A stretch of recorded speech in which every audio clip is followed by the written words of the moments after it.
20واں سوال دیکھ، اتعتقدون ان علم النبی صلی اللہ علیہ وسلم، یہ 20واں سوال یہ ہے، حفظ الامان حضرت تھانوی کی ایمان عبارت پر ہے کہ کیا تمہارا یہ عقیدہ ہے کہ رسول اکرم صلی اللہ علیہ وسلم کا علم زید، عمر، بکر، حتیٰ کہ مجنون، حتیٰ کہ جانوروں کے برابر ہے؟ کیا تمہارا یہ عقیدہ ہے یا تمہارے کسی بزرگ حضرت تھانوی نے حفظ الایمان میں یہ لکھا ہے؟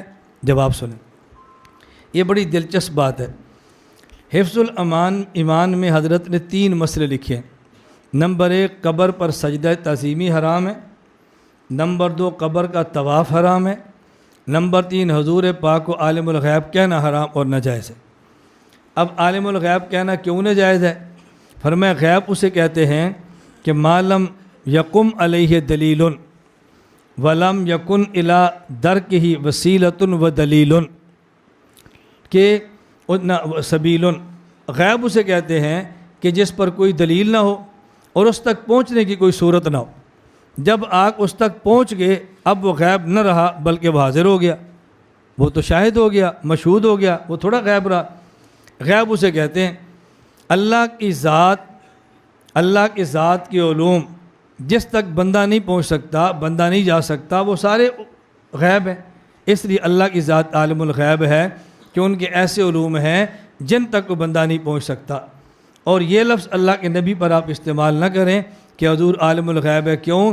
اس لیے کہ علم غیب یہ خاص خداوندی ہے، جب نبی پر استعمال کرو گے تو شرک کا شبہ ہو جائے گا، اس لیے اس کو استعمال نہیں کرنا چاہیے۔ دیکھو شرک نہیں فرمایا، شرک کا شبہ فرمایا۔ یہ شرک نہیں کہا، شرک کا شبہ کیوں فرمایا؟ اس لیے حضرت فرماتے ہیں کہ تم تعویل کرتے ہو کہ ہمارے ہاں عالم الغیب کا معنی یہ ہے کہ بہت ساری باتیں ایسی ہیں جس کا بندے کو پتہ نہیں، عام کو، لیکن حضور کو پتہ ہے، لہذا حضور عالم الغیب ہے۔ کوئی بندہ علم الغیب کہے ہم فوراً فتویٰ شرک کا لگاتے ہیں نا، اور تھانوی کیا فرما رہے ہیں؟ شبہ شرک ہے۔ میں اس لیے کہتا ہوں اکابر سے بڑھ کے فتوے نہ ٹھونکو، جتنی بات اکابر فرماتے ہیں اتنی بات کہو، اسے آگے نہ نکلو۔ مجھے پرسوں ایک ساتھی نے پشاور سے فون کیا، 2-4 فقہ کی عبارتیں اس نے پڑھی، فلاں فلاں نے لکھا ہے کہ جو اللہ کے علاوہ کسی اور علم الغیب کا قائل و مشرک ہے، اور علامہ محدث کشمیری فرماتے ہیں بریلوی مشرک نہیں ہے، تو پھر علامہ کی عبارتوں ان کے خلاف ہو گئی۔ وہ سمجھتا ہے کہ میں نے 4 فقہ کی زبانی عبارتیں پڑھ دی ہیں نا، یہ مجھ سے متاثر ہوگا کہ بہت بڑا مولوی ہے، اس کو بڑے حوالے آتے ہیں۔ میں نے کہا بھی علم الغیب کا عقیدہ تو شرک ہے، لیکن حضرت تھانوی کو مشرک کیوں، حضرت کشمیری مشرک کیوں نہیں کہہ رہے؟ حضرت کشمیری کا ذہن یہ ہوگا کہ جس علم الغیب کا اعتقاد شرک ہے اس علم الغیب کی یہ قائل نہیں ہے، اس لیے نہیں کہتے ہوں گے۔ اس لیے علامہ کشمیری کی عبارت فقہا کے خلاف نہیں ہے۔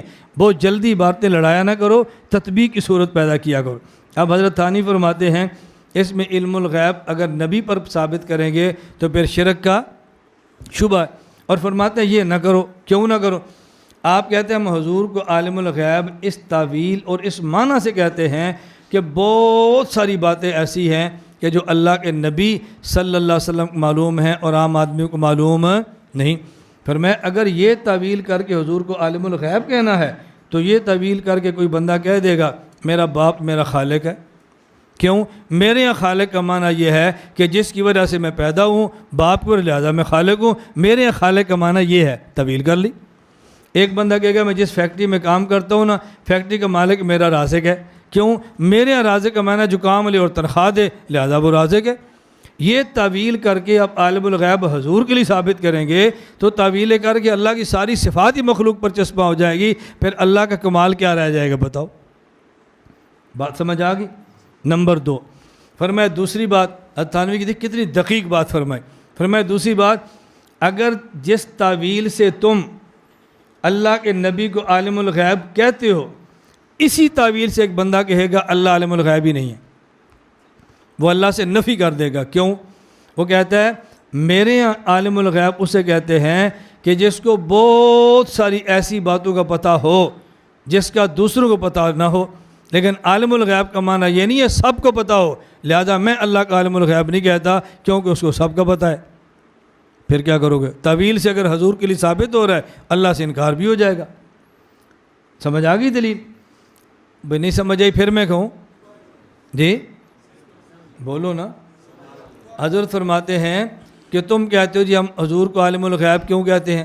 ہمارے عالم الغیب کا معنی یہ ہے کہ ان کے پاس اتنے علوم ہیں جو عام بندے کے پاس نہیں۔ اس کا معنی یہ نہیں ساری غیب کی چیزیں۔ فرمایا جس تعویل سے تم نے حضور کو عالم الغیب کہا ہے، کوئی بندہ یہی تعویل کرے گا اور کہے گا اللہ عالم الغیب نہیں ہے، حضور عالم الغیب ہے۔ کیوں؟ عالم الغیب کا معنی کیا کیا؟ بہت ساری چیزیں غیب کی جس کا پتہ ہے اور بندے کو نہیں۔ اللہ کو بہت ساری کا نہیں، سب کا پتہ ہے۔ وہ کہے گا جی میرے عالم الغیب اصطلاح ہے جس کا معنی یہ ہے حضور تو عالم الغیب ہیں، اللہ نہیں ہے، چونکہ اللہ اصطلاح کے مطابق عالم الغیب بنتے ہی نہیں ہیں، تو آپ کیا کرو گے؟ یہ تم نے کون سا کمال کیا کہ تعویل کر کے عالم الغیب کہہ دیا۔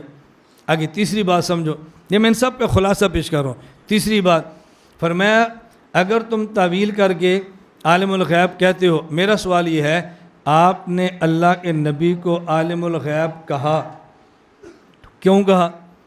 یا اس وجہ سے جمیع ما کان و ما یکون، جو علوم تھے اور جو ہوں گے، ہر قسم کے تمام علوم اللہ کے نبی کے پاس ہیں۔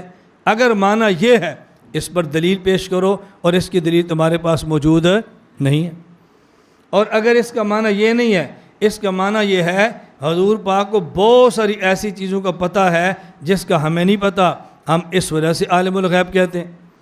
اگر پہلی وجہ ہے اس کے پر تمہارے پاس دلیل نہیں ہے، اور اگر دوسری وجہ ہے یہ حضور کا کمال نہیں ہے۔ یہ حضور پاک کا کمال کیوں نہیں ہے؟ ایک بات کا مجھے پتہ ہے جس کا ان کو نہیں پتہ، ایک کا ان کو پتہ ہے جس کا مجھے نہیں پتہ، تو کمال کون سا ہوا؟